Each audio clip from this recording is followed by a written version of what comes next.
Assalamualaikum warahmatullahi wabarakatuh. Perkenalkan, nama saya Muhammad Nabil dengan NIM 2305170610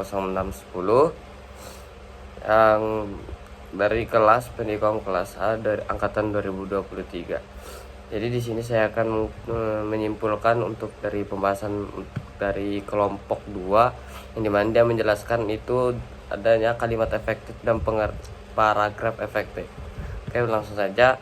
Baik, yang pertama itu ada topik pembahasannya. Dia menjelaskan di sini ada definisi kalimat efektif, syarat kalimat efektif, definisi paragraf efektif, pola pengembangan paragraf efektif, kesatuan, kepaduan dan kelengkapan, dan paragraf efektif pada karya ilmiah.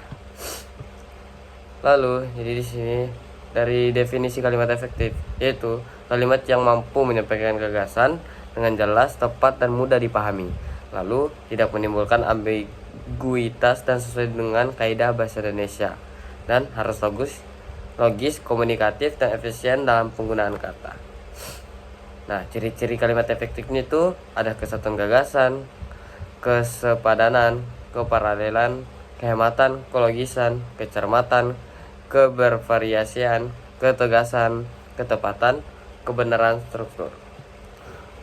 Nah, syarat kalimat efektif itu ada kesatuan, ketegasan, variasi, kepaduan atau kesejajaran, kehematan, dan kelogisan.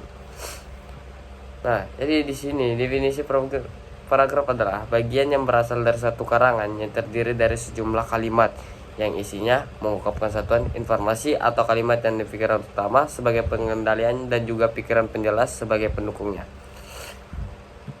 Lalu untuk pola pengembangan paragraf efektif itu ada jenis-jenis paragraf yang berdasarkan dari penerapannya itu ada paragraf deduktif, paragraf induktif, paragraf deduktif induktif, dan paragraf indikatif.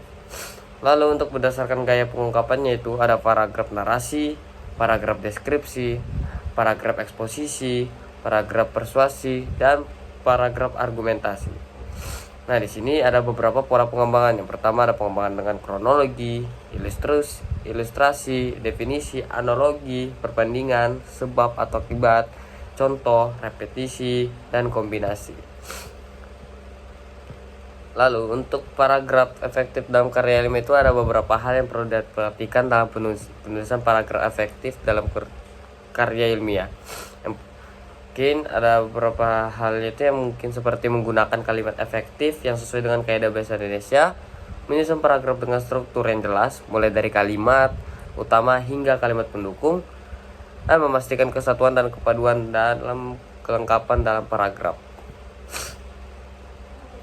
Lalu untuk menghindari penggunaan bahasa yang tidak baku, ambigu atau terlalu subjektif, tahu menggunakan data dan fakta sebagai dasar argumen agar tulisan lebih valid dan ilmiah.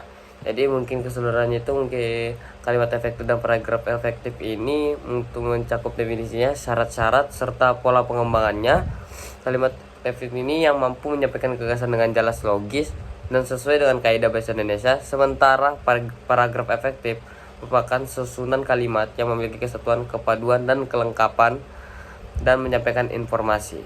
Baik, mungkin mohon maaf jika saya ada salah kata. Saya kira wassalamualaikum warahmatullahi wabarakatuh.